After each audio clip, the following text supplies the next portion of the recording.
Andarki namaskaramulu. Today is another important day that we are going to start with a new topic, Vimana Shastra.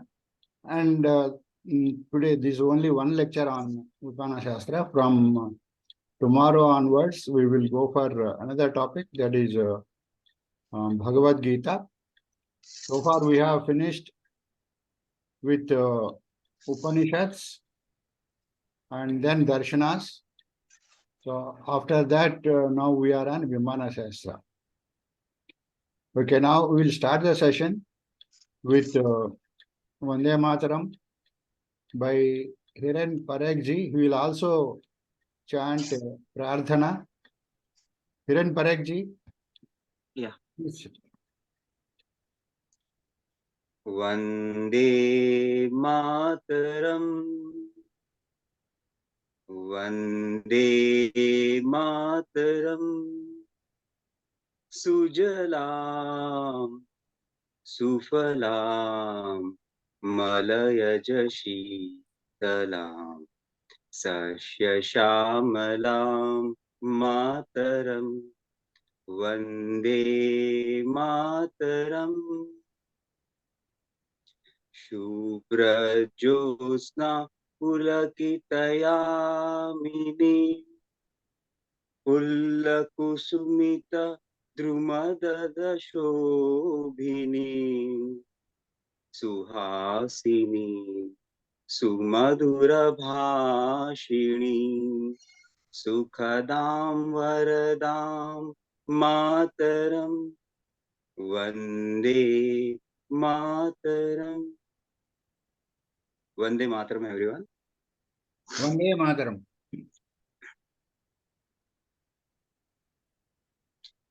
Now we will start our prayers. We'll meditate for 1 minute and then do 3 Omkaras and then prayers. Please meditate for 1 minute.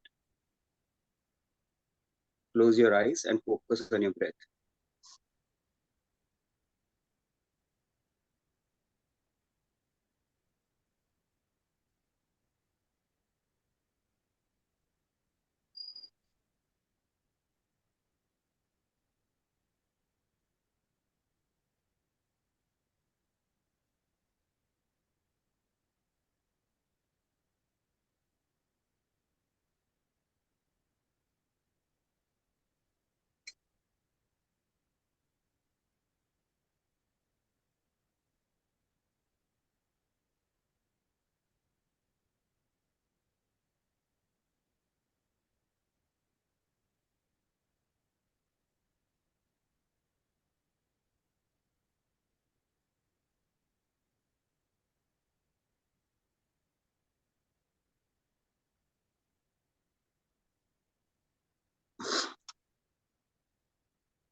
Om Harihi Om Shri Gurubhyo Namaha Harihi Om Om Gananam Tva Ganapati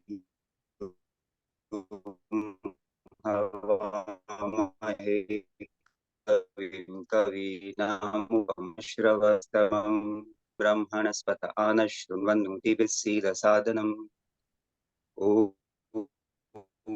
Shri Mahaganadhipataye Namaha Pranamo Devi Saraswati धीनामभित्र्यवतु। ॐ श्रीमहासरस्वत्यै नमः। गुरुरेव गति गुरुमेव भजे, गुरुणैव सहास्मि नमो गुरुवे। न गुरुः परमं शिशुरस्मि गुरो, मतिरस्ति गुरो मम पाहि गुरो। ज्ञानानन्दमयं देवं निर्मलस्फटिकाकृतिम् आधारं सर्वविद्यानां हयग्रीव उपास्महे। श्रुतिस्मृतिपुराणानाम् आलयं करुणालयं नमामि भगवत्पादं शङ्करं लोकशङ्करं।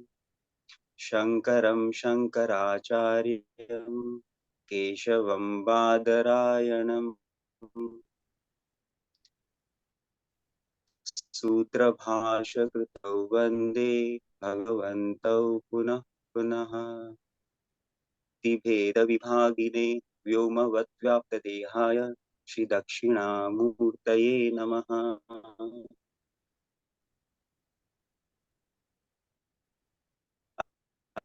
असतो मा सद्गमय, तमसो मा ज्योतिर्गमय, मृत्योर्मामृतं गमय। ॐ शान्ति शान्ति शान्तिः। पितृदेवो भव, आचार्य देवो भव, अतिथि देवो भव। ॐ सहना भवतु, सहनौ भुनक्तु, सह वीर्यं करवावहै। तेजस्विनामधीतमस्तु मा विद्विषावहै। ॐ शान्ति शान्ति शान्तिः। ॐ हरिः ओम् श्रीगुरुभ्यो नमः। हरिः ओम्। ధన్యవాదः. Okay, ధన్యవాదములండి. Now let us request Prabhu Garu to start the webinar, please. Om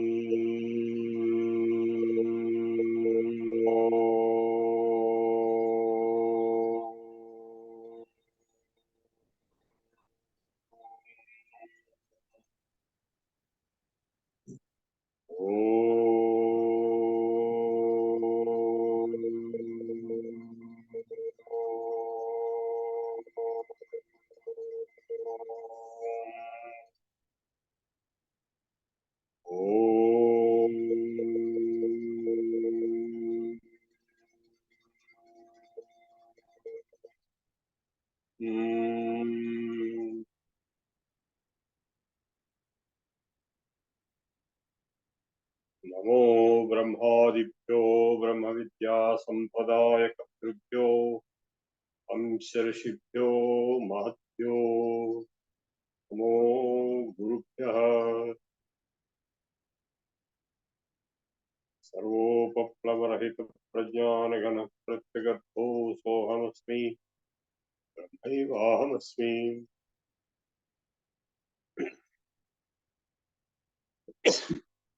Well, friends, today we will be delving deep into the ancient Indian science and technology on this important day of Mahar Navami. The highest Navami, Mahar means highest, the greatest Navami. It's a very, very holy day. I just came back from Manik Prabhu Maharaj's Samadhi, Veda Samadhi.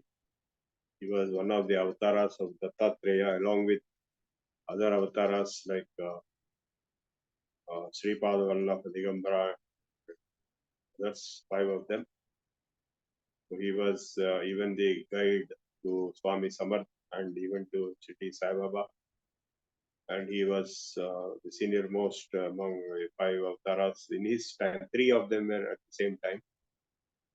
Swami Samarth and Sai Baba were contemporaries with Manik Prabhu Maharaj, and they were very advanced yogis at the level of recognized as avatar.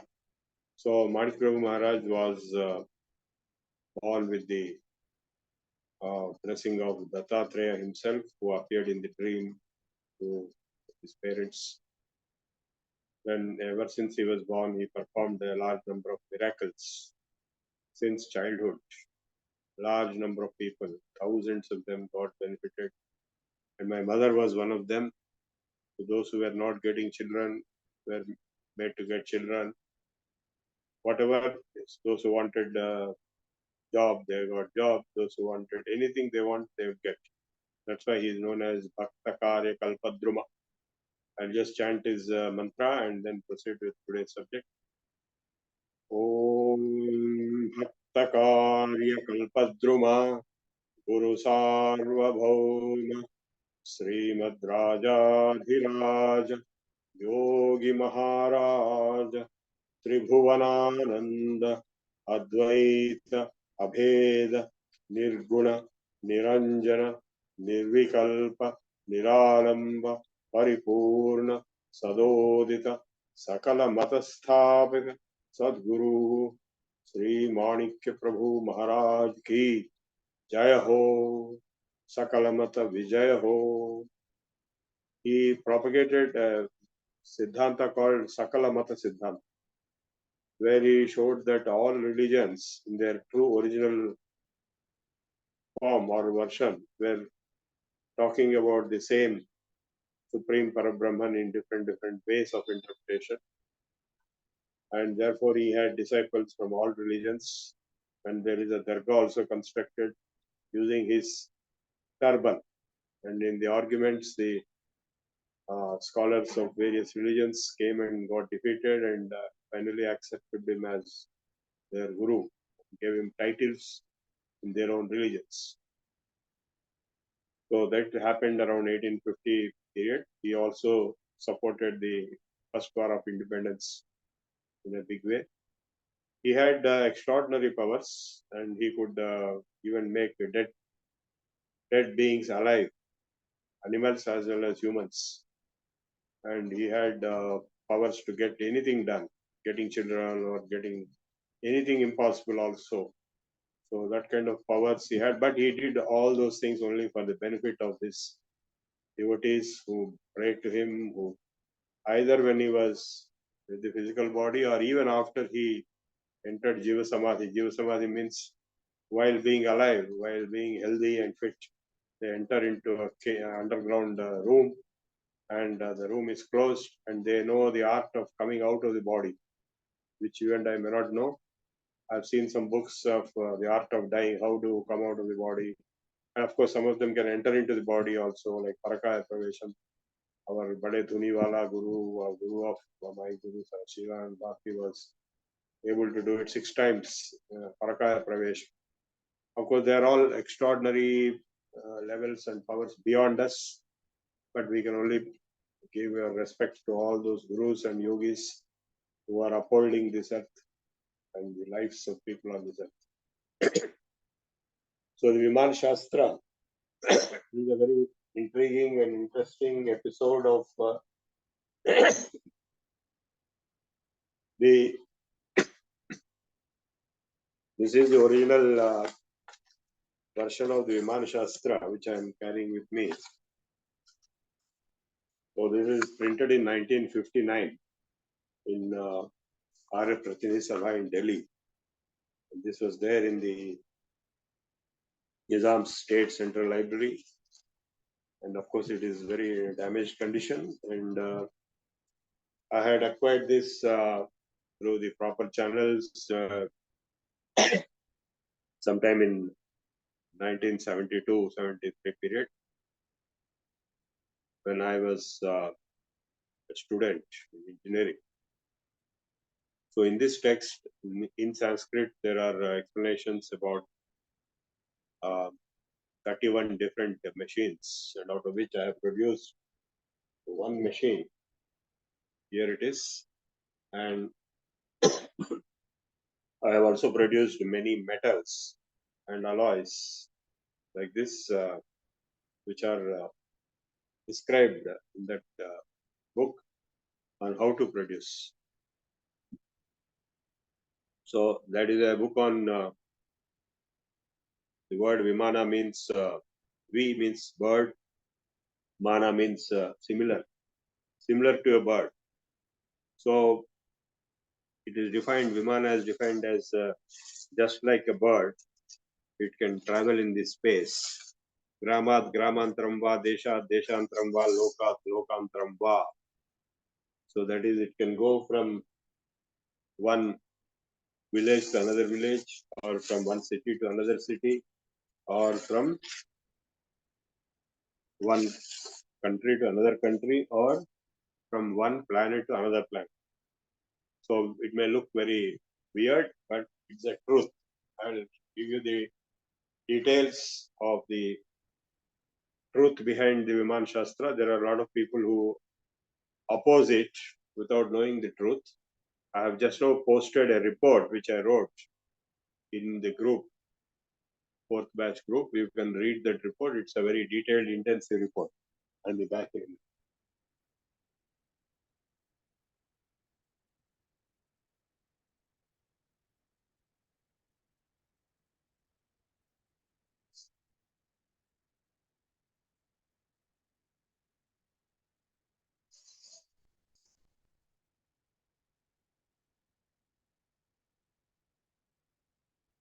So today we'll be delving deep into what is Vimana Shastra and how it is organized and how it was located. It was dictated by one Subraya Shastri, Shogarai Subraya Shastri, who is a Bharadwaj Gotra Brahmin of Anekal town near Bangalore, next to Bangalore, near the IT or IT city. You will find one place called Anekal, and this statue is there even today. Subraya Shastri is a Telugu Brahmin, Bharadwaj Gotra. I am also same, and he lived between 1820 or 1830 to 1850 or so to 1940. He died in 1940, and during that period, there is an episode that he was going to die because of smallpox, and so at that time he in a forest. One yogi, Bhaskarananda, met him and took him into a cave where he was cured of smallpox, and he was blessed by the yogi, asking him what he wants. So he said, I want knowledge, I want respect of Shastras. Because those days, Mysore Maharaja was respecting a lot of scholars who knew the various Shastras, ordinary Shastras. You know, you have Natya Shastra, we have Chanda Shastra, so many hundreds of Shastras. So he said, Guruji asked him, which Shastra you want to know? Then he said, I want to know advanced Bhautika Shastras, like Vimana Shastra and so on. So Guruji Bhaskarananda has kept his hand on his head, and he transferred knowledge. So a man who was very almost illiterate, if not just average, he got tremendous knowledge of Shastras into his head after that. And then he started dictating, just closing his eyes and chanting. And it was being dictated, and it kept on getting recorded. And the recording was written down. Recorded in sense, there's no audio recording those days. There's no tape recording and all those things. We're talking of 1875 period. It was hand recorded by one scribe by name G. Venkatachal Sharma. Around 100 books were dictated. And those dictations are there in the manuscripts, which I have acquired in my visit to Bangalore once. And based on that, this book was published. And by Arya Pratidhi Sabha, only one book was published. There are many other books which are never published, but they remain dictated in the by Subraya Shastri and recorded by Venkatachal Sharma. I'll just come in a minute.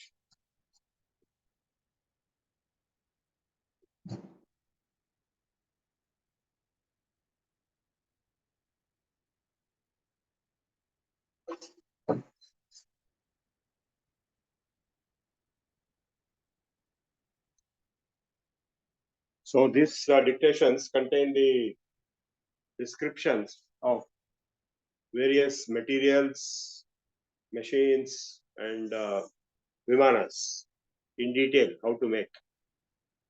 And of course, there are other books which are containing descriptions of other topics like artificial diamonds, Utaka Vajnanaya. There's a book on polity, Rajyatantra, and there's a book on water, Aptat Upanyasa, and so on. Now, most of them are scientific texts. There are 99 manuscripts which were present in that house. How I got there, I'll tell you a very interesting episode. When I studied this Vimana Shastra book as a student, I formed a team of my classmates and juniors and tried to interpret a few of them. And I interpreted around 13 electrical machines from the Vimana Shastra in paper, diagram, because I knew Sanskrit by then. Till about 76, I completed my engineering in JNTU. I topped the electronics and communications branch, and then I went to Bombay IIT to do MTech. So when I was staying in Bombay IIT, there was one Naren Sheth coming from Bombay City to IIT, to the chemical engineering department, and there was a Buskute, a lecturer in chemical engineering department, who tried to reproduce one material called Chumbak Mani from the same Viman Shastra with about 20 inputs, Chumbaka Karkana, and he deciphered them. They produced it. After, I don't have the sample now. I used to have one piece.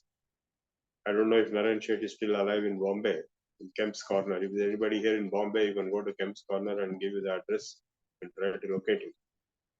So he was the owner of Aero Agencies, AERO, Aero Agencies at Fountain in Bombay. So he was fancied about the material, and this Chumbak Mani, which was produced in IIT Bombay, was characterized as a semiconductor ferrite.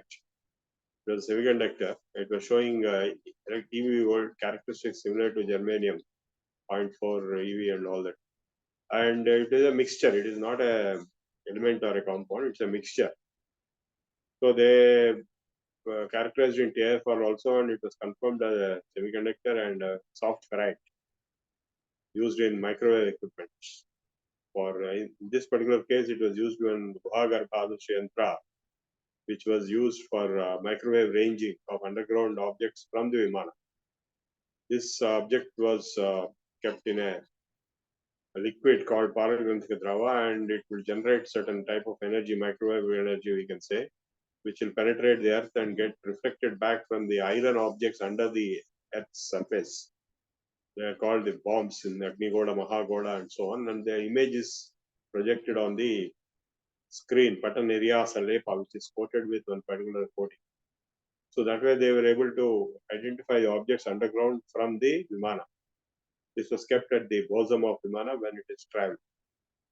So all this looks like fancy fiction, but it is not, because Chumbak Mani was actually produced. And even CSR opened a project called Chumbak Mani Project, and Professor Maheshwar Sharan of Chemistry Department of IIT Bombay was appointed as the investigator second time, and he reconfirmed the results. Therefore, Chumbak Mani was confirmed as a true thing, but it was very intriguing because semiconductors came into existence only in 1956 period in the modern times, whereas this manuscript was recorded by hand recording in 1911, 1912, 1920, 1924, over a period of many years, much before the invention of semiconductors in the world. So it was very intriguing. We don't know people what to say. Then, of course, I was just witnessing all these things. I was not a party to those things. The party people I already mentioned. And then I was in Bombay for a short period in DCS, and then I left for Hyderabad in CMC, and then I left for USA in 81 onwards. I was in the US. I was in Florida, Orlando, and then I went for a few months to Boston. Then I came back to California, Southern California. I was there for 1 year. So during that period, I spoke about this Vimana Shastra at MIT campus in Boston. And they were so excited that they asked me to bring the text, and they said even if 1,000th part of that text is true, then it proves that science originated in the East and not in the West. Because this statement was made by Easterners in MIT, like Bangladeshis, Pakistanis, or Iranians, Arabs. So many of them were there in addition to Indians. But I didn't have the book at that time. It was in India. So I came back to India via Bombay in '84 for good from Los Angeles. In fact, I stayed for one day at Naren Sheth's house, and I told him, let us do something new about it. Then after coming back here, I could not locate that book for a long time in my house materials. Maybe it is all waste papers kind of things. And one day when my wife is going to sell off all the waste paper things in the house, suddenly this book appeared there. And I recovered that book from Prabhu. And then after that, there was a conference at, there was continuous interaction with me with Dr. P.G. Siddharth of Birla Science Center. And he said he saw in Rig Veda the descriptions of phases of Mercury and Venus, so which is not visible to naked eye. Only a lens glass will be able to make you observe that. So he was asking me whether there is any reference of lenses and glasses in the ancient texts. Then I told him there's one Vimana Shastra, there's a whole chapter on glasses and lenses of special properties. And he said, you give that book to me.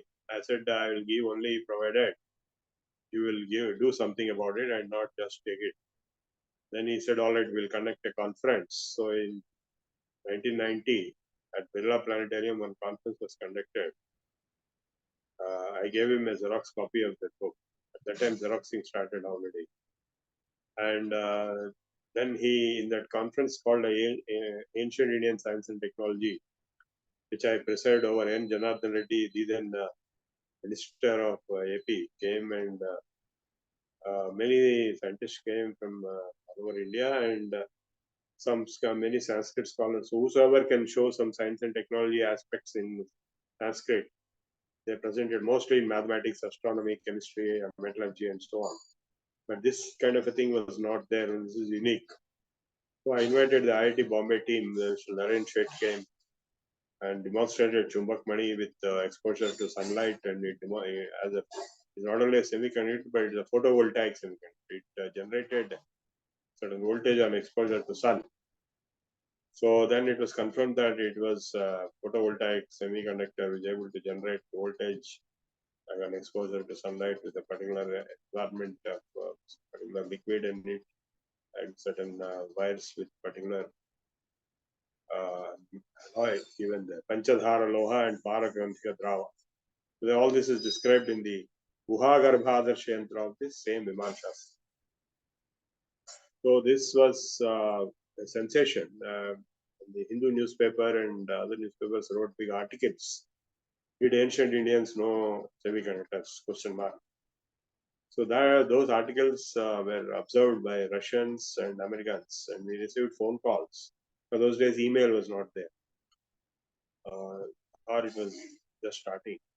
So we received phone calls from Russia asking more details about it.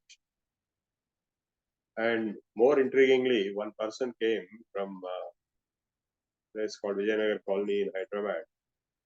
His name was Yanamandra or something. And he was old man, and he said he has seen the original manuscript of those texts, Vimana Shastra and others, in Bangalore, and many other texts which are not published.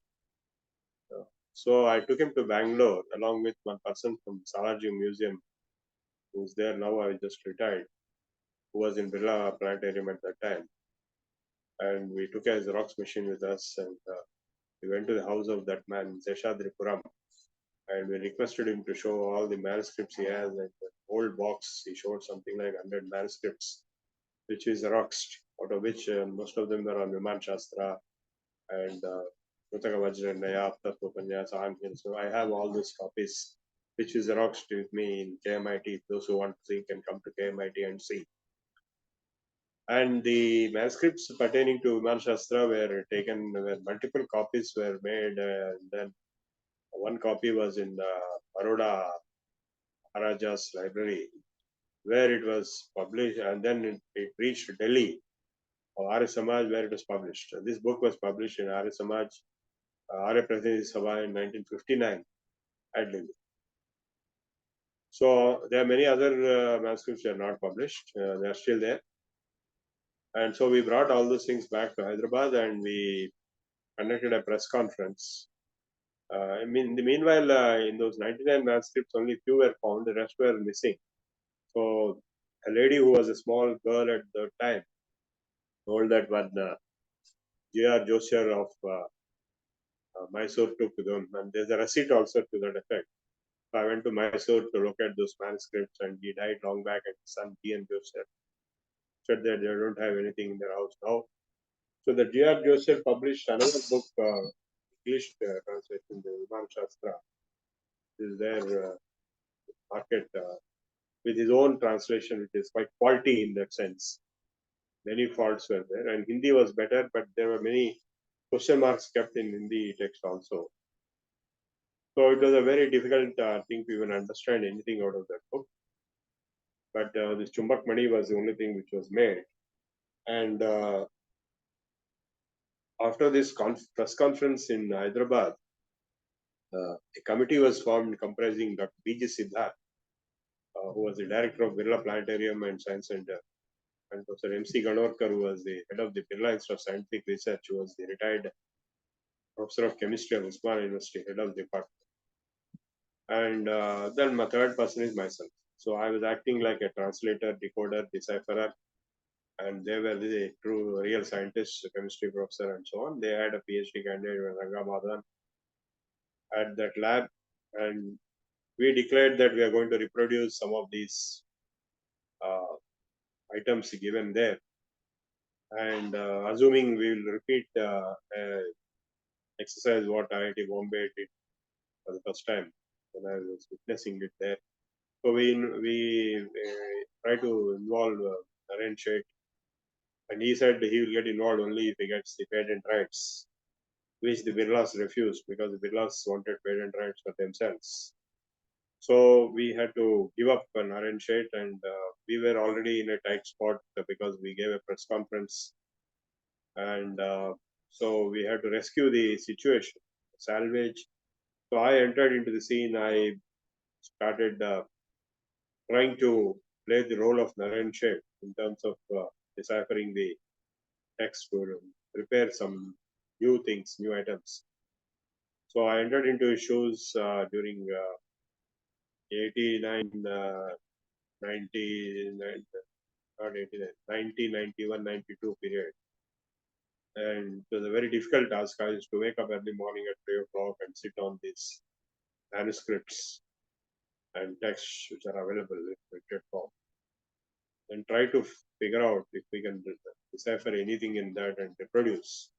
So there are more than 200 materials described there, out of which the simplest I was trying to decipher was having only 3 inputs. So usually all materials had around 10 to 20 inputs.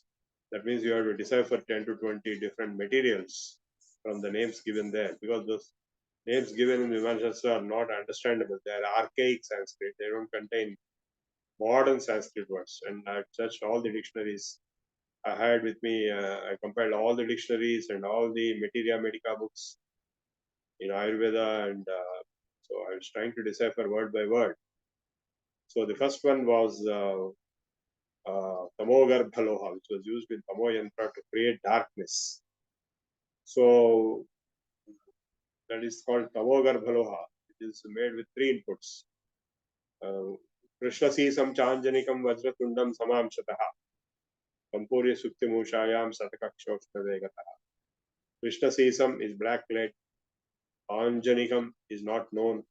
Vajratundam not known. That is how it is. So I was trying to find out what is Anjanikam. Wherever I saw Anjanikam, they gave some weird, no word at all, or if it is there, some weird meaning. So in Hindi dictionaries, it is given as Surma.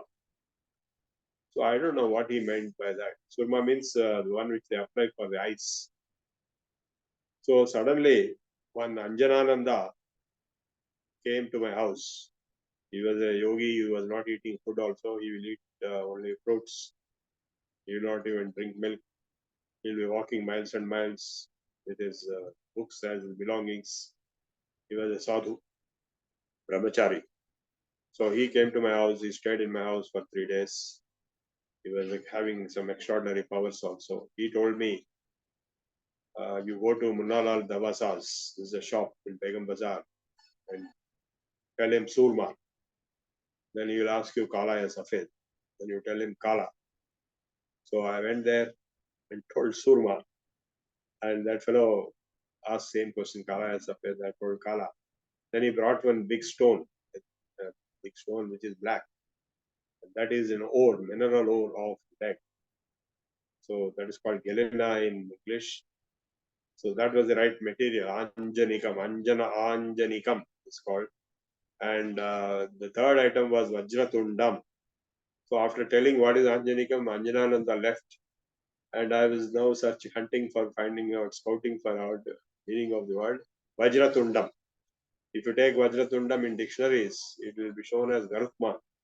Garutman is not relevant in this context. So I was in a deep trouble to identify what is Anjanikam.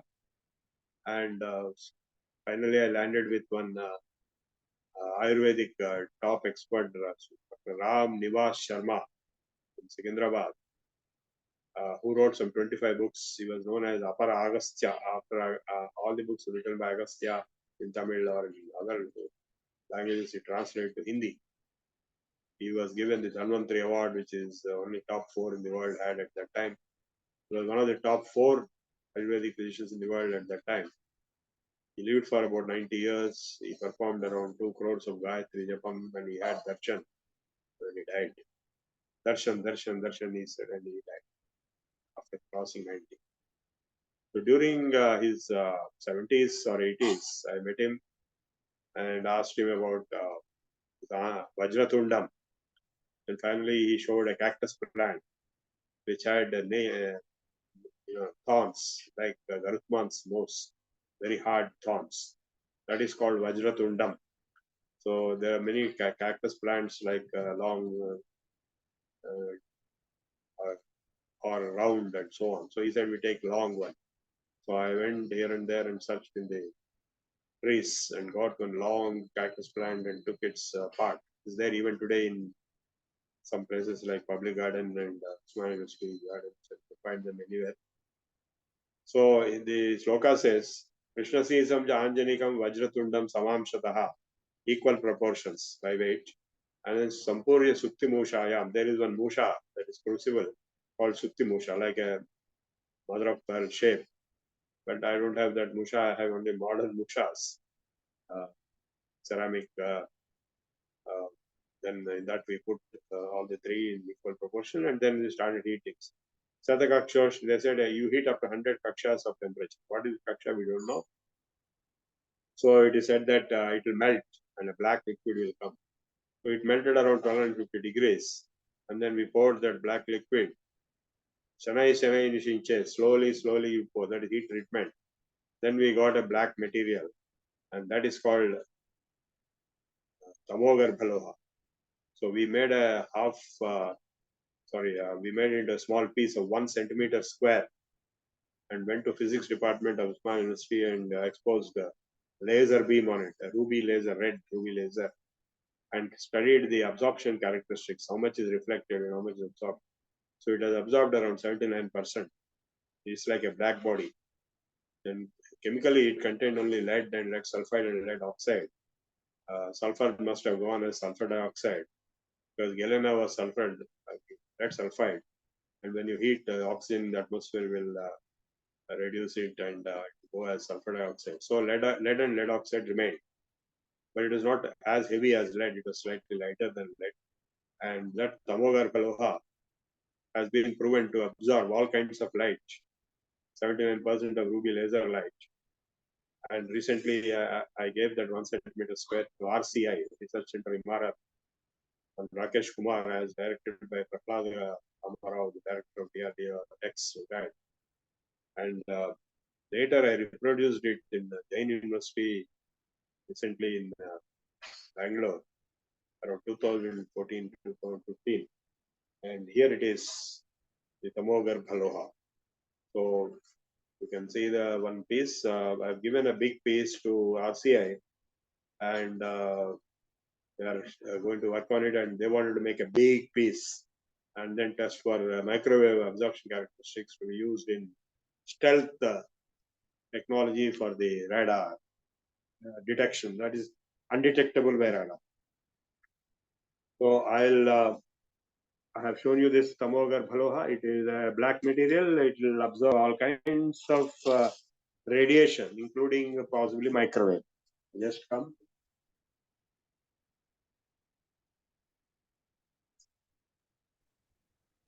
Kanalji, again one apple. This one is there. Yeah. Yeah. So that was the first result we got, and the patent was applied by Birla Science Center on Birla Science Center name. I was in government, so I did not keep my name because the government at that time was Congress government. They were not very positive about such things.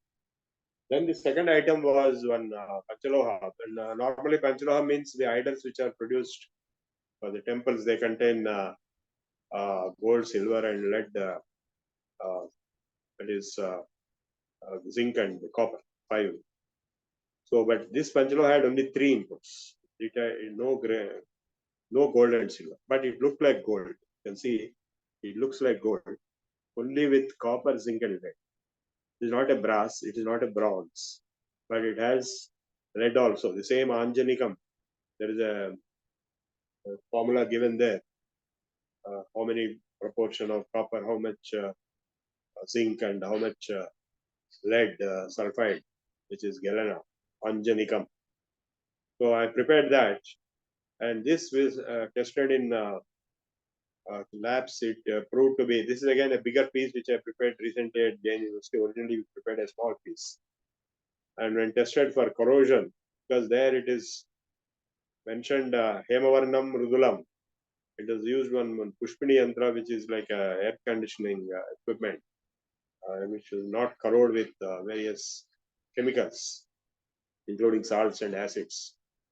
So the corrosion resistance, when we measured, it came out 0.002 milligrams per decimeter square per day. Whereas normal copper alloys, there are 36 copper alloys mentioned in the American Society of Metals reference books. All the 36 copper alloys, the various ranges of percentage of copper, zinc, lead. Lead was not there, usually copper, zinc, brasses and bronzes. Bronze contained tin. They were showing C category for sodium chloride corrosion.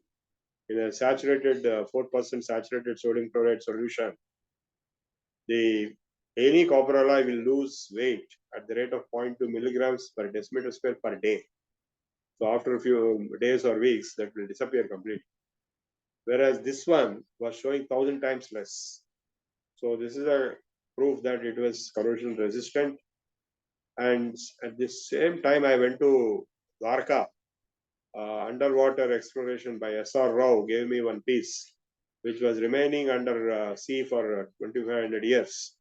So he asked me to test. That also was corrosion resistant, but with different composition compared to this. So we can then conclude that they had an advanced technology of various types of materials. So then the third item which I produced was what is called the Arara Tambram. There is one Vakra Prasarana Yantram. The Vakra Prasarana Yantram is Sarpa Tiryagam. It will give the reverse turns and snake-like motion and all that. So for that purpose, gearbox was described with 16 gear wheels with 24-inch diameter. So we produced a scaled-down model of Vakra Prasarana Yantra with a company called MT Industries. So this is 4-inch diameter. It has 2 outputs and 1 input. And this metal used is Arara Tambram, which is very hard. Hemavarnam Drudham. So upon machining, it was found that it has Young's modulus of 16.9. whereas for steel it is only 15. So it is harder than steel. Can you believe a copper alloy can be harder than steel? Because of small quantity of iron added, 0.5% or so, through the copper sulfate, through iron, that is iron pyrites used. So it had the extraordinary hardness. So with that material, these gear wheels were made. Kakachangula Chakrebhyo, Shodashebhyo Yadhavidhi, 16 gear wheels with Krakachangula, that is, Krakata means sawtooth, 1 inch sawtooth, 16 gear wheels, they are inside in this. So here, this one, when you move, if you move the input, you can see two outputs are moving. One moves in the other direction, opposite direction. One is in the same direction, other is in the opposite direction. So you see now, I'm moving clockwise on me. So when I move clockwise, this is moving and this is also moving. One of them moves in clockwise, the other moves anti-clockwise. So if you take outputs in between also, you will get other advantages. Here we have got about 2.3 times mechanical advantage. So no such gearbox exists modern times. It has got 16 gear wheels, whereas modern times they will have only a maximum 8 in tractors. In cars we have 4 gears, 5 gears. In big vehicles maybe 6 gears. In tractors and cranes they may have 8 gears. They have got 16 gear wheels. So this is a new invention by itself. It can be commercialized, and the materials are all new inventions. They can be commercialized. So then I produced one glass called Kapalagrahak. Right now I can't show you. It is there in a different house I have. So it was able to have a high refractive index, 1.64, but the low temperature. It's not a high temperature which is required for other classes. So then I got hold of one text which is independent of this Vimana Shastra. It's called a magazine called Bhautika Kalanidhi, which was published by the grandfather of B.V. Raman. Those who are in Bangalore, you must have heard of B.V. Raman, the famous astrologer. There's a magazine called Astrological Magazine, his daughter. So I was invited to give a lecture at the Indian Institute of World Heritage at Bangalore, in Baswangudi, and he organized that lecture. And he came along with his daughter. I demonstrated all these materials there. It's a public lecture. In that place, they have a lot of public lectures. And then he took me to his house and showed me some books, which are magazines printed by his grandfather, B. Surnaran Rao, which are called Bhautika Kalanidhi, in which there are some formulas given from Vimana Shastra, which is not published in this book. Portions of Vimana Shastra outside this particular book, which is published by Arya-Pratini Sabha and also by G.R. Josher later. This is the Arya-Pratini Sabha book. And so there they have given 2 classes, Ushna Shakti Apakarshana Darpana and Surya Shakti Apakarshana Darpana. That is Prakash Shakti Apakarshana. One is for absorbing heat in the sunlight and permitting light, and other is absorbing light and permitting heat. Solar materials. I produced them. Those samples are there in another house. I could not go and bring today because I'm in a different house. And these materials all are not existing in modern times. None of them. They all have some rare properties, so to say, if not extraordinary properties. And they have been patented there because they have extraordinary properties. This was material evidence. It is a strong proof. It is a strong proof or evidence for the veracity, and the truth in the Vimana Shastra text. Of course, it contains a lot of materials, 200 materials, out of which I have produced only 2 copper alloys, 1 lead alloy, 1 glass. That makes it 4. And I also produced 2 more glasses, ceramics, solar. Totally 6 materials I produced. Whereas Naren Shed produced only 3 materials. That is Chumakmani, Paragramthika Drav, and Panchadharana for only one yantra.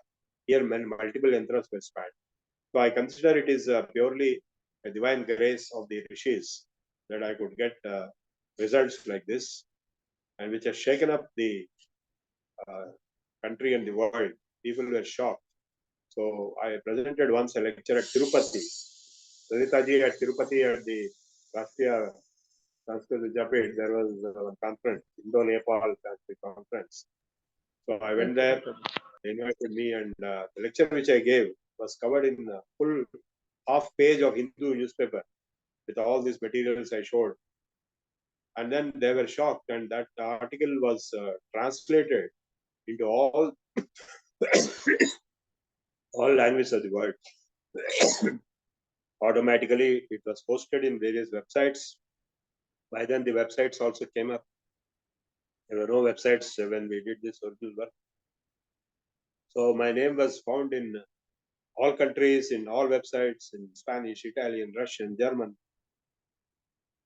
And some people started approaching me from there. When Rayan TV from Italy approached, and they took out a movie called Vimana.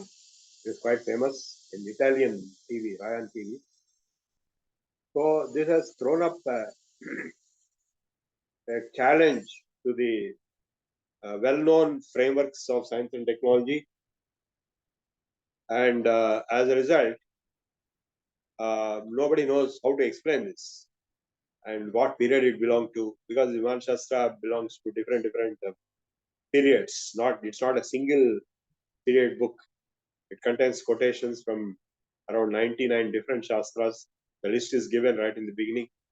And those Shastras belong to different periods because they contain different styles of Sanskrit language and different usages. Like some of them use even Upadhaniya, which is a rare.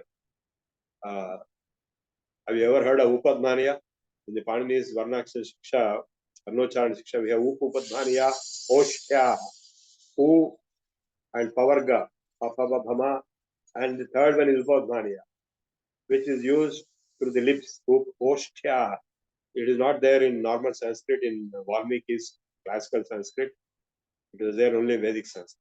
There is one book where that has also been used, Valmiki Ganitam and other things, which shows that those books are very ancient, more ancient than Ramayana itself.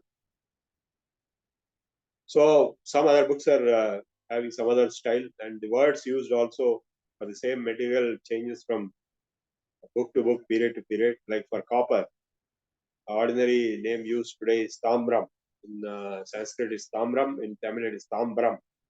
The location Tambram, where airport is located, is nothing but copper. That some copper mine was there.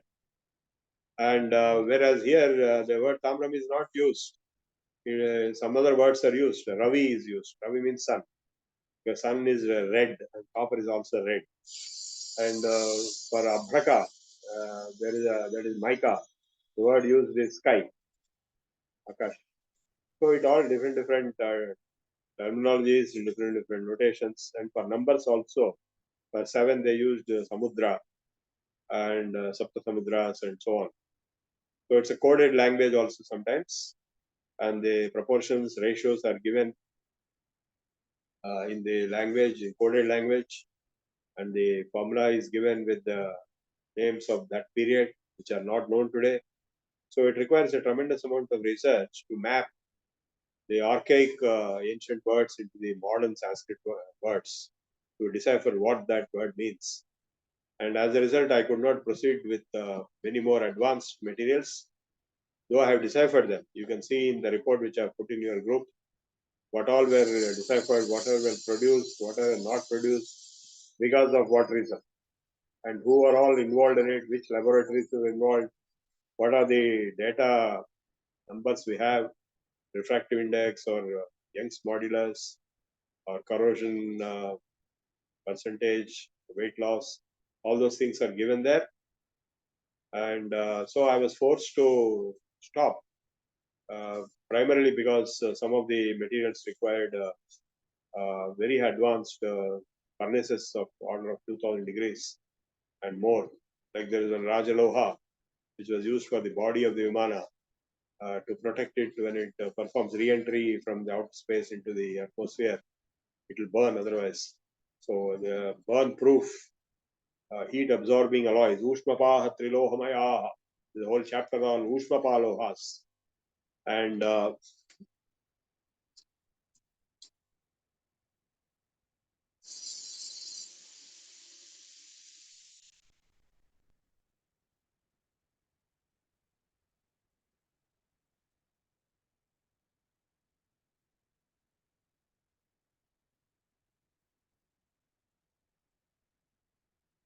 okay, so there's a whole chapter on glasses of various kinds. There are some Raudri Darpana descriptions which give something like a killer beam out of it. It looks like a Star Wars movie in reality. And there's a whole chapter on Rahasyas, Rahasyajno Adhikari, there is a sutra. And there's some 32 Rahasyas, and which are all advanced Star Wars kind of warfare mechanisms, which are all unbelievable. In fact, it is so fantastic that it looks like science fiction, and people will not believe. But the small pieces of evidence which I could produce, not one, not two, not three, not four, not six, because I produce around six, and Naren Shet produced around three.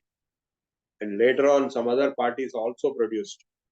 There is one Guntur Institute where they produce some materials much later. So that shows that anybody can produce independently from the same text different materials and different machines if you can decipher it.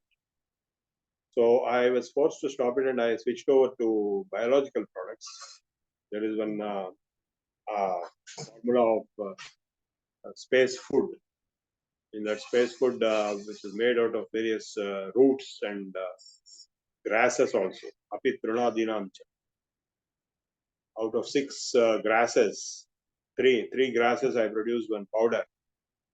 Darbha and Kusha and another one, Duruva. So that powder was having more protein than any other food material.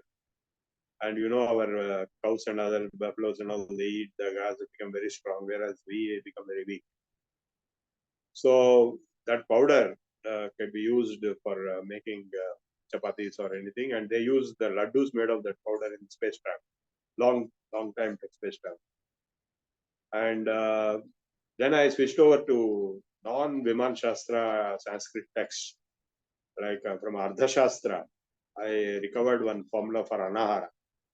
And from Tantra Shastra, Uddisha Tantra is there, which is written by Ravana. This book is authored by Bharadwaja, and the competitor at that time was Ravana himself. So Ravana wrote certain books called Uddisha Tantra, and I deciphered two formula out of that. One is Anahara, to stop hunger and thirst. Shut Pipas Abham, out of some roots and all that powder. And the other is Agnistambha. Agnistambhanam was, you see, in the Tantra Shastra we have the Panchakarmas, Mohanam, Stambhanam, Uchatanam, and even Maranam. So I didn't want to try all those things. But one of my colleagues, N.V. Kotasarao, suggested you locate something which will be beneficial to people.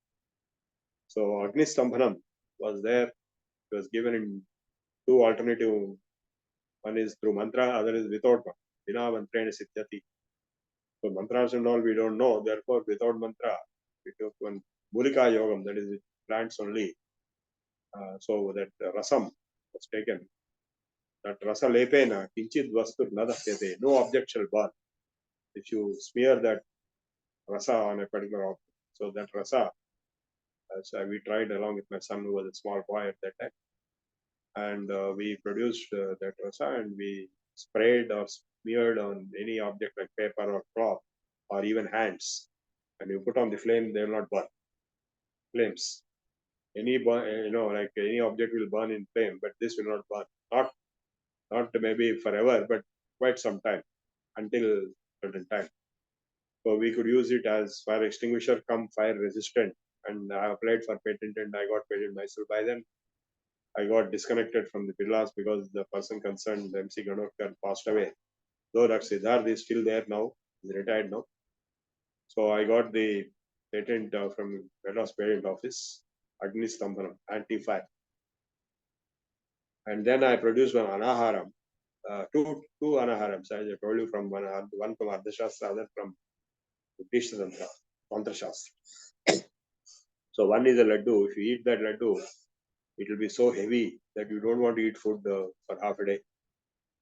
And we use this on diabetics patients when ME Diabetic Clinic at Bangalore.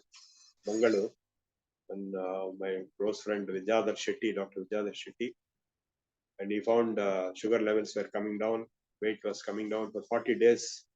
If you use this in place of one meal, your sugar levels and weight will come down and you will be healthy.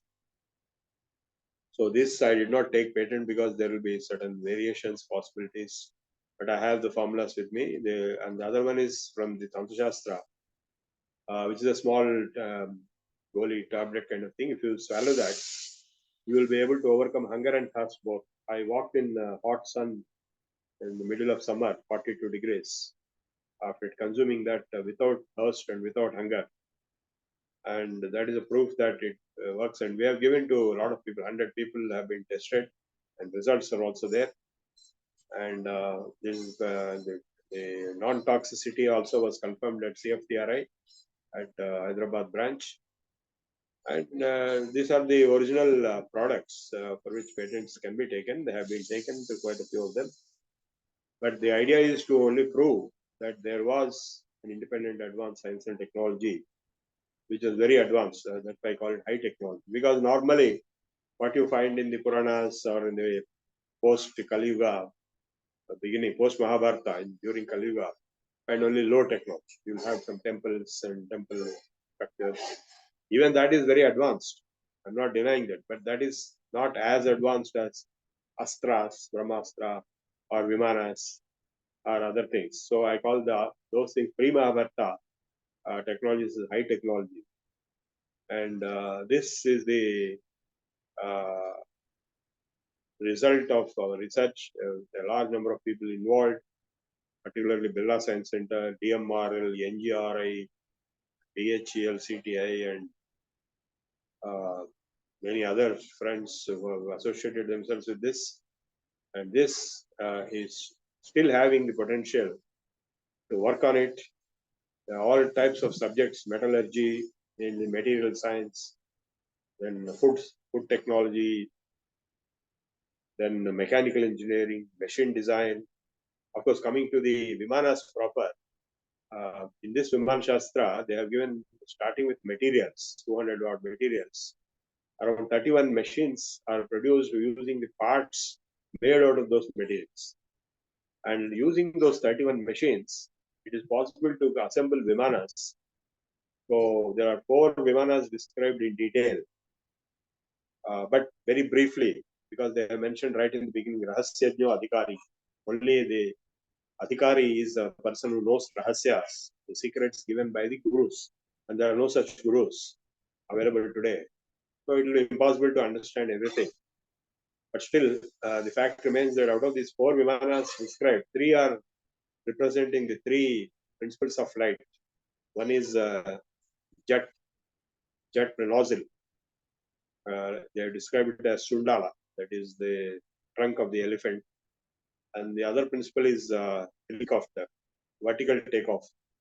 That is called Rukma Vimana. The other one which I mentioned first is Sundara Vimana. And then the third is the Sundara Vimana goes by the aerodynamic principles. And then we have the Rukma Vimana going as vertical takeoff landing. Then we have Shekuna Vimana also.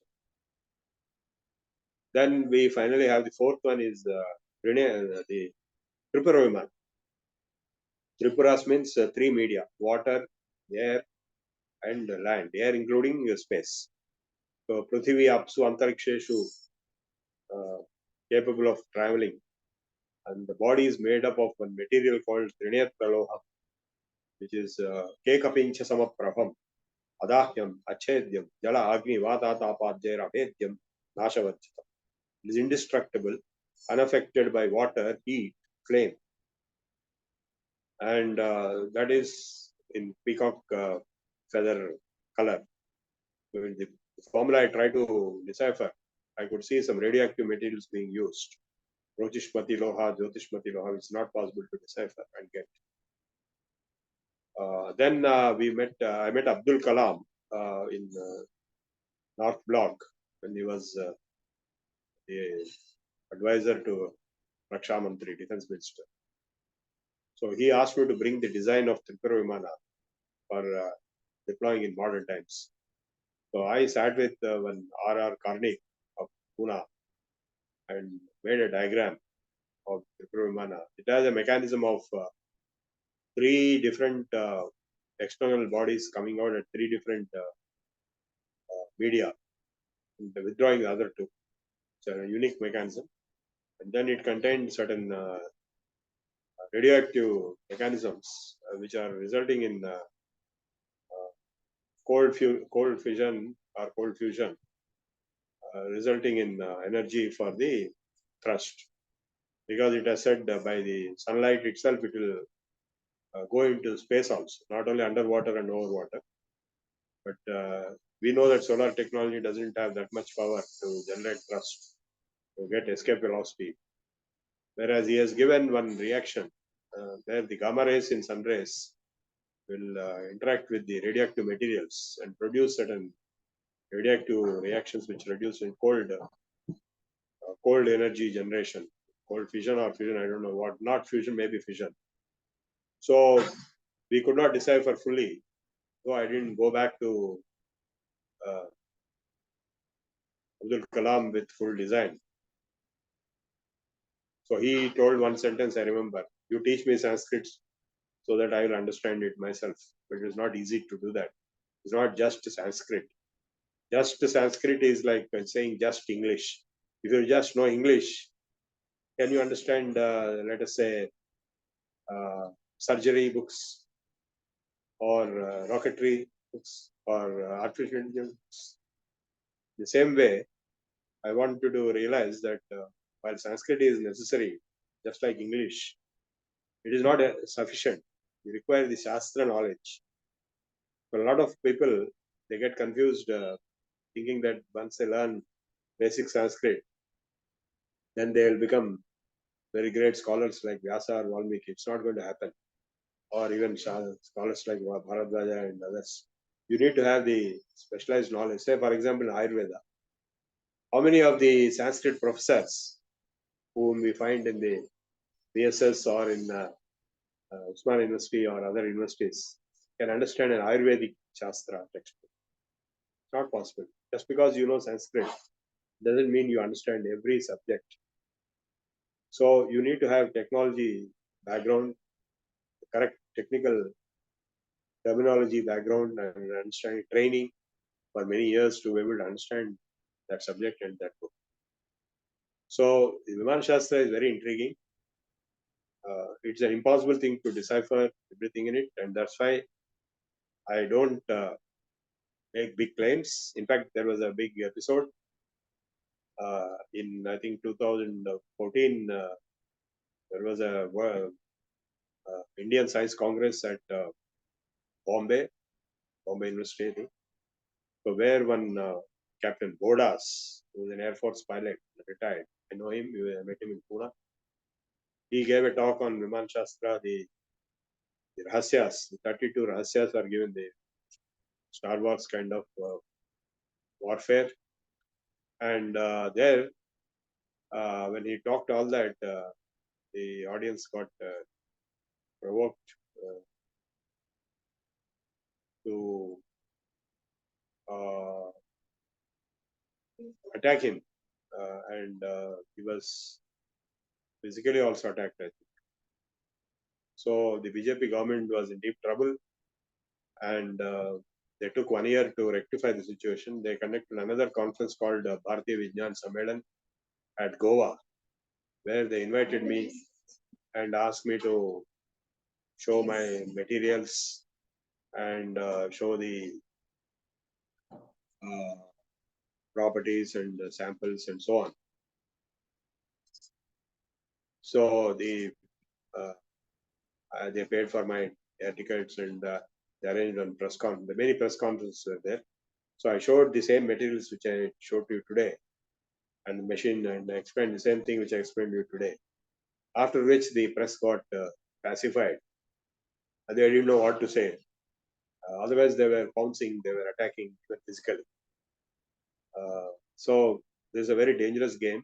That's why I maintain low profile in this, but I show only the materials which are produced and not make tall claims like Pushpa Viman was there. And that might have been there. I'm not denying them, but there's no proof.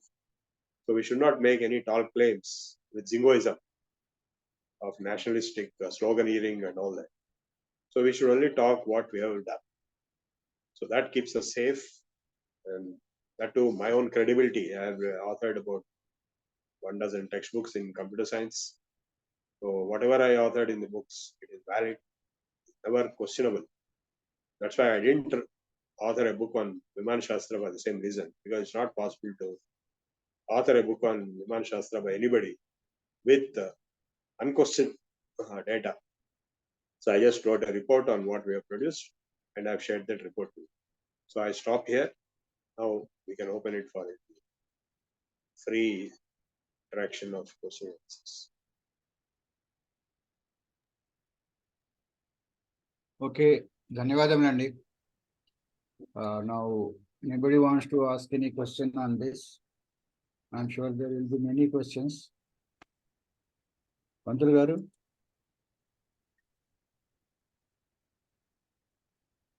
Yes, go ahead.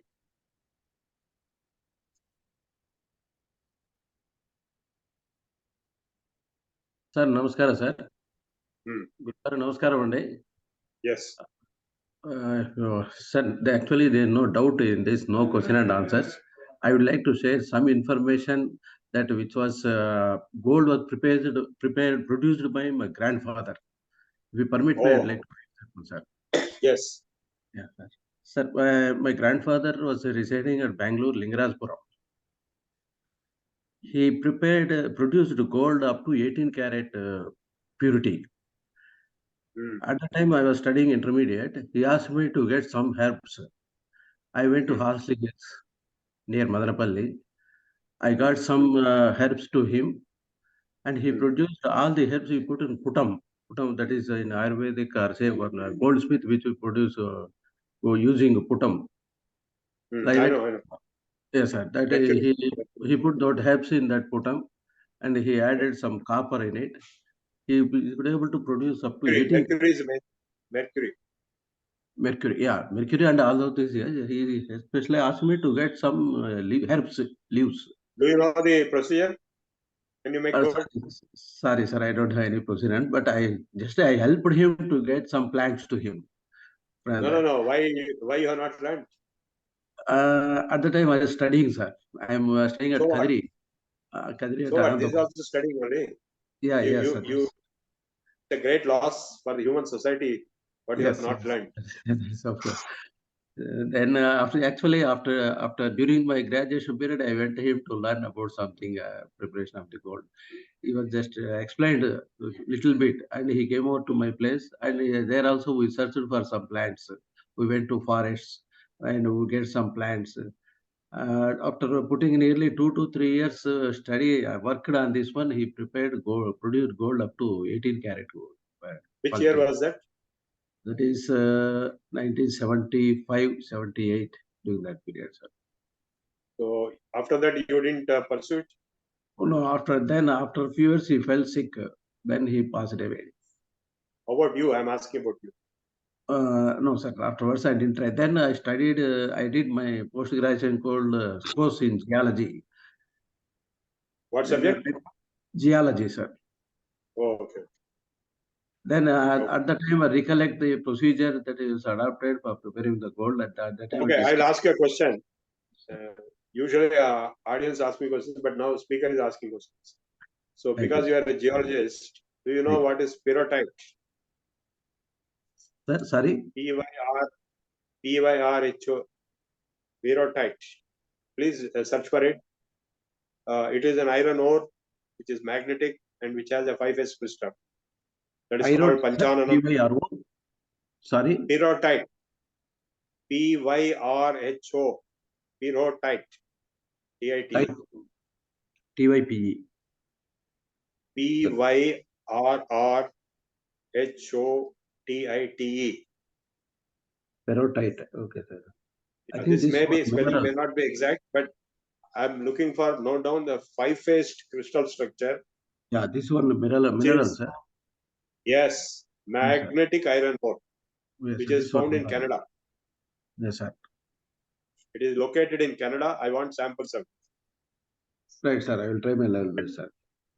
Let us collaborate in future. Of course, I'm not trying to prepare gold because I'm very happy that your grandfather succeeded, but 90% people don't succeed, they fail. And there is also a saying that those who try for gold should be sannyasis, because except your grandfather's case, all other cases they failed, and if they have succeeded, they don't have vamsham, their lineage is lost. So Yeah. I'm happy that he succeeded and you are there as his vamsham. So you don't try it, it is not possible. You can try other things which like what I told. Okay. Okay, sir. Thank you, sir. Great. Okay, And next. have your blessings on this auspicious day, sir. Yeah, sure. Yeah, this is a Thank good. you. We can do research together with this because you have some background in this subject. Right. Thank you, sir. You gather all the books or notebooks or whatever your grandfather has. Let us see whether we can find some. Okay. Next. Vijay, Yes, thank you so much, sir. Good morning and happy Dasara to everyone.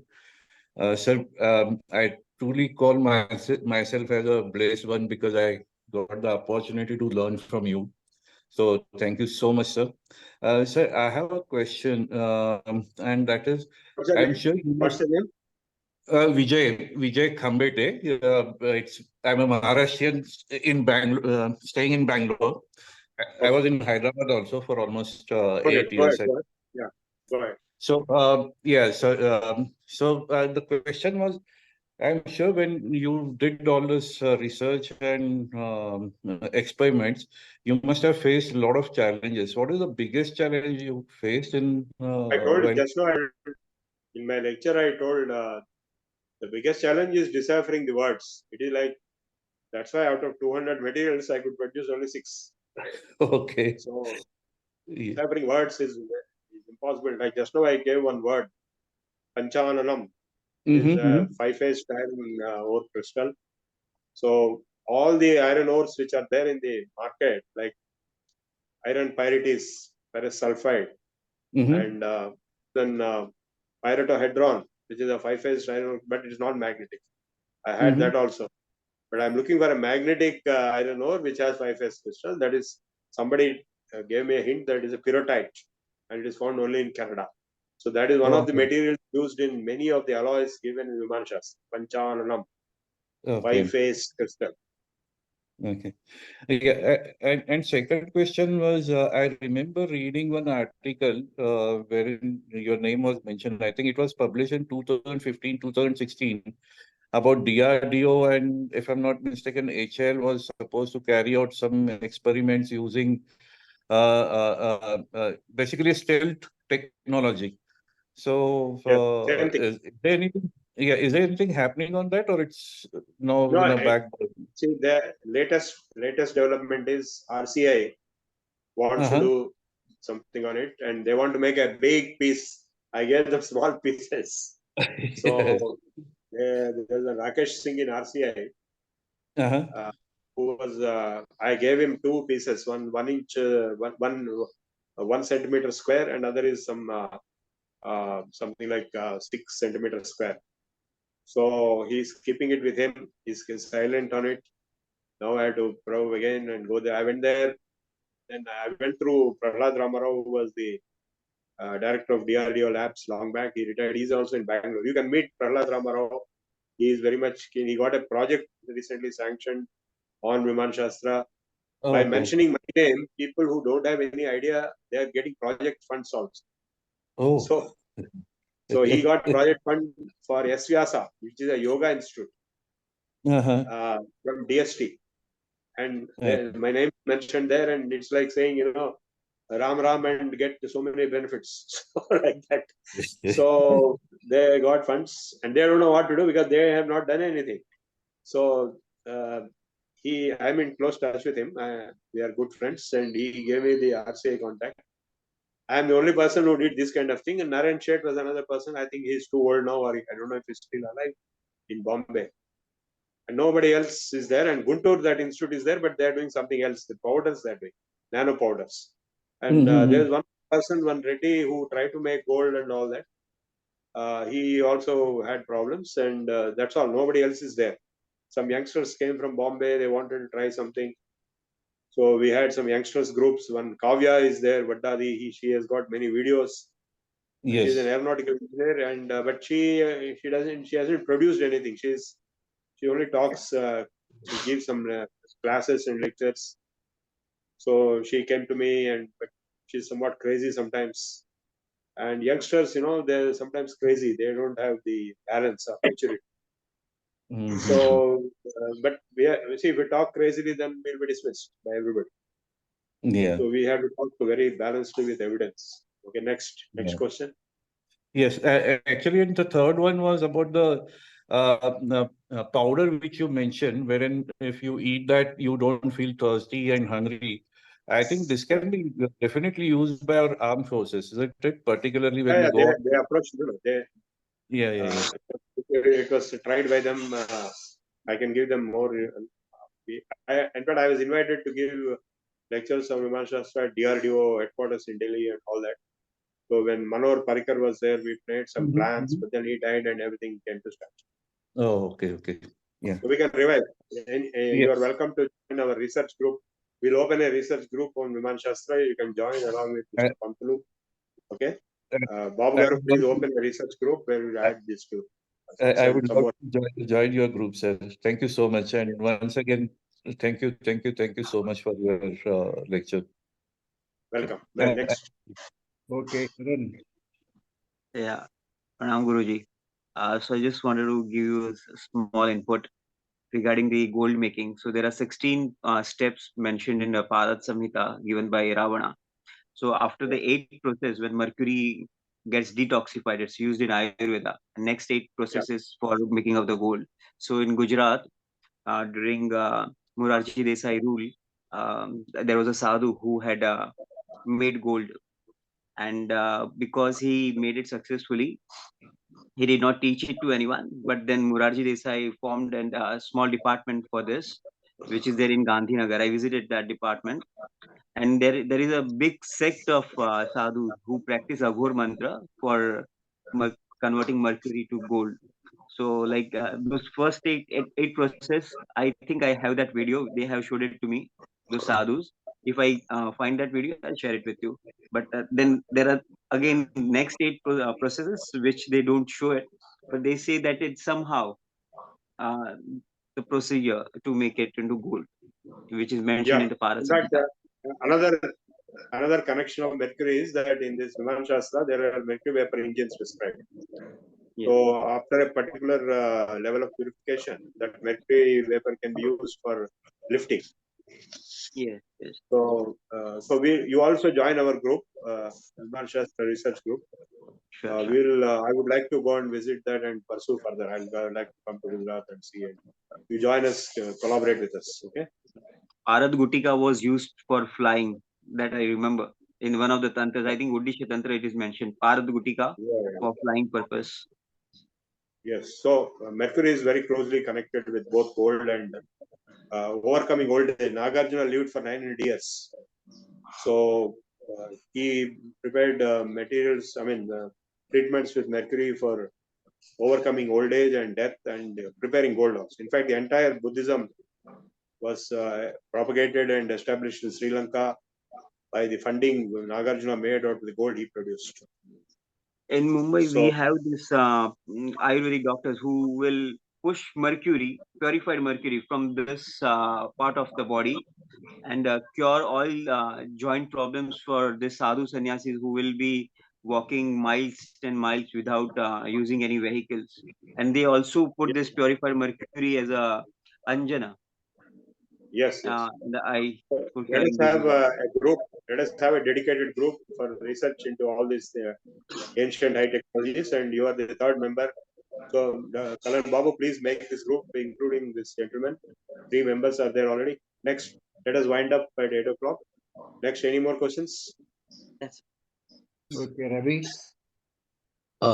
Sir, if I may, is there any Yes, mention of highly ductile material or ductile metals yes, in yes, this? yes.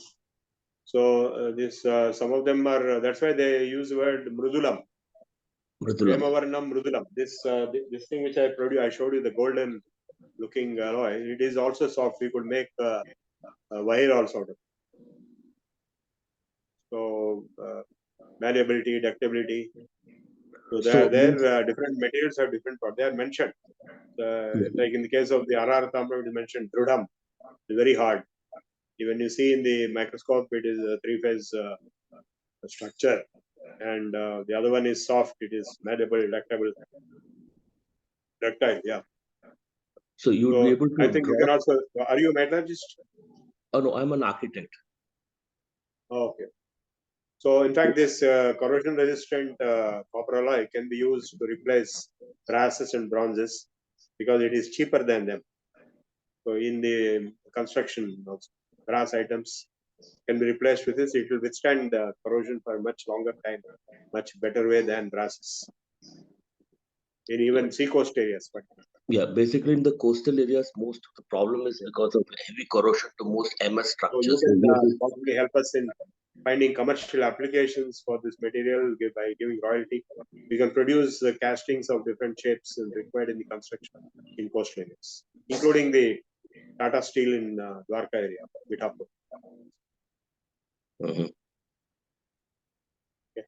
Sir, Next. Yeah, Ravi. sir, Namaste, sir. This is Ravi, and Yeah. I really blessed to listen to your talk today, sir, because we have been listening for a long time that we have a rich history, and particularly about Vimana Shastra. And interestingly, an article appeared yesterday in the Indian Express where the ISRO chief, Mr. Madhavan Nair, has said that the Vimana Shastra information available right now is not uh, fit to the laws of aerodynamics and Newton's law of motion. I, I am a layman in this thing, but I just wanted to say what was told yesterday in the No, that is newspapers. because that is incomplete information. So Right, sir. some people have found that way because the information is not complete. We have material science strongly. Nobody has denied the materials or metallurgy. They have denied the aerodynamic principles of particular single Sundara Vimana because it's not giving full details. So that's why when you don't have full details, you cannot deny because more 90% of that book is missing. Yes, sir. Okay. Next. Thank you, sir. Okay, now we'll close and then we'll request Kiran to chant Prarthana. ॐ हरिः ओम् श्रीगुरुभ्यो नमः हरिः ओम् स्वस्तिः प्रजाभ्यः परिपालयन्तां न्यायेन मार्गेण महिषाः गोब्राह्मणेभ्यः शुभमस्तु नित्यं लोकाः समस्ताः सुखिनो भवन्तु काले वर्षतु पर्जन्यः पृथ्वी सस्यशालिनी देशोऽयं क्षोभरहितः ब्राह्मणाः सन्तु निर्भयाः अपुत्राः पुत्रिणः सन्तु पुत्रिणः अधना सधना सन्तु जीवन्तु शरदां शतं सत्यं वद धर्मं चर स्वाध्यायाम प्रमदः सर्वे भवन्तु सुखिनः सर्वे सन्तु निरामयाः सर्वे भद्राणि पश्यन्तु मा कश्चित् दुःखभाग् भवेत् ॐ शान्तिः ॐ पूर्णमदः पूर्णमिदं पूर्णात् पूर्णमुदच्यते पूर्णस्य पूर्णमादाय पूर्णमेवावशिष्यते। ओम शांति शांति शांति। सर्वे जना सुखिनो भवन्तु। स्वस्ति। ओम हरि ओम श्री गुरुभ्यो नमः। हरि ओम। ధన్యవాదాలు హెరెన్. Good. Now I request Chala Chittibabu garu to recite Janaganamana, please. All of you, please stand up along with me.